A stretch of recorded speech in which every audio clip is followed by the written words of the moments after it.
All right, gang, so we're back doing videos again. I took some time off, not from the house, but from doing videos for various reasons. But anyway, we're back here working on the front door. If you remember from the last video part to this series, we got that post up and I'm experimenting with some paint on that post. I'm gonna wait and get this one up or experiment with another idea.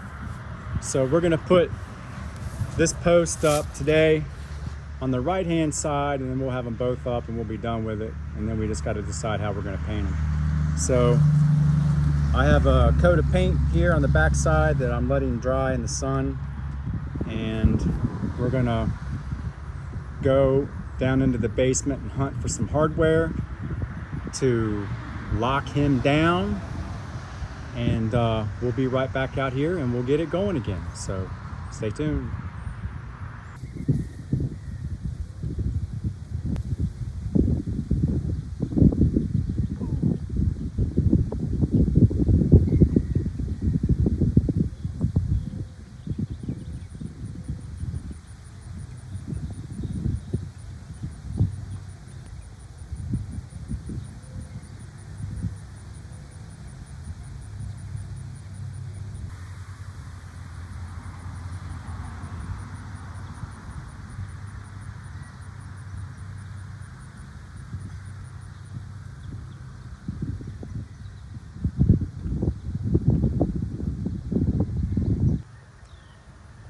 Okay, I got the right post up and got the hardware out of the basement that I thought would work, and I drilled it all in and supported it.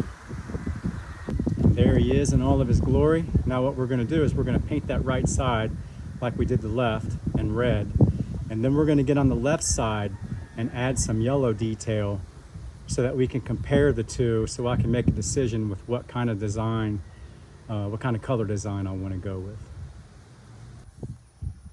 Beautiful sunny day here at Rhoda's Victorian Home Journal.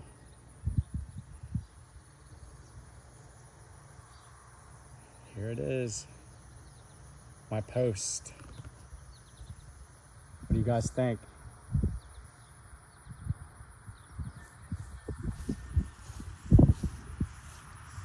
I think it made a big difference on the front of the house.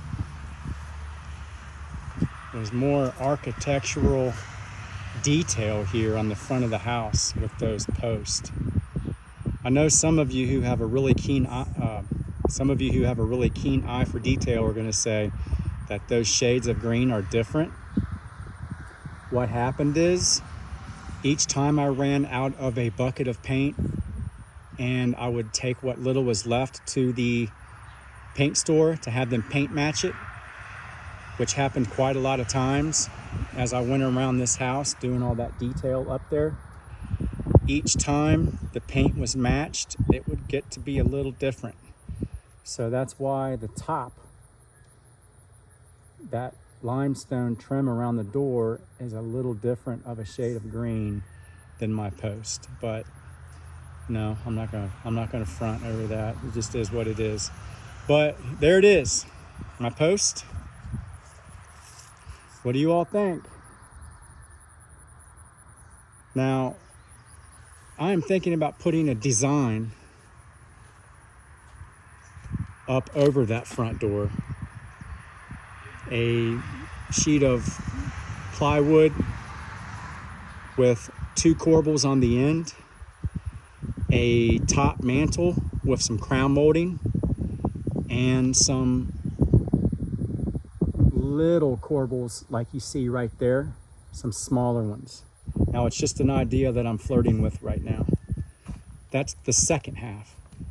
These posts are the first half, but as I told you, I'm really not done yet. I'm thinking about taking the ball toppers that were on that post that I cut off in order to slide it underneath that piece that flares out and to bolt it down. I had to take those ball toppers off. So what I'm thinking about doing is I'm thinking about taking them, painting them red, and putting them on the top of that plate right there. And I'm gonna go grab one right now and show it to you. So let's head off to the Sears barn over here. Okay, I'm in my Sears Roebuck barn, which was, by the way, was original to this property. The original builder purchased this out of the Sears Roebuck catalog, had it brought in probably by train, and then was brought out here by a horse and flatbed to the property. But anyway, here is the post topper that I had to cut off. The piece up here at the top was just a wood design that was grooved to fit underneath porch beams. So it didn't go all the way up and round at the top. It just looked like this, and then it was flat, had a piece that went across. So I cut this off, and I'm thinking about putting it on top of the top plate there at the front door. I'm gonna take you up to the top of the barn and show you another post I found that has another topper. The original, or the other post that I had, it was in really bad shape. I couldn't use it. So luckily I found another post in my barn that was original to one of my porches. We're gonna try to use it. So let's head up the steps to the second floor of the barn here, and I'm gonna show you another post. Okay, here we go. I found another post. It was more of a half post. There's probably a big square block piece that sat on. And as you can see, here's the top piece. I will cut this off to about right here. And here's the top piece I was telling you about. I'll have to cut it right here, sand all this down, paint it red, and we'll put it on top of the top plate at the front door. So let me head out there right now and put the piece on the top and let you get an idea of what it's gonna look like. Okay, so here's a side view of the post with nothing on the top.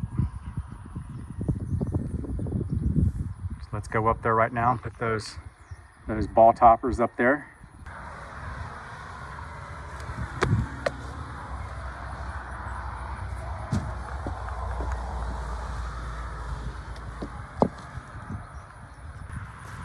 Okay, that was a stretch. As high as I can reach will be 8 foot. So those posts are taller than 8 feet. I barely got that up there. So that's what it's gonna look like. Should look better once they're painted red, but I think that looks better than just that versus this. I'm gonna have to round them all, make them more even, sand it down, paint it.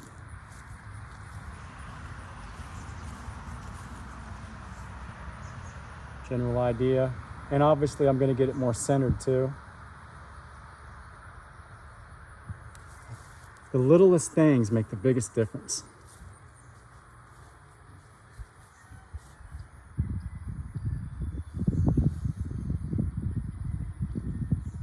I think that'll look better. I have to cut a slice off the back of that in order to get that further back there underneath that little corbel design.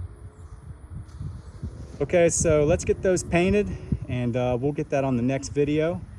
But thank you for joining me here today, the Victorian Home Journal, at my front door detail idea. And I hope you all are having a nice summer, and I look forward to seeing you on the next one. God bless.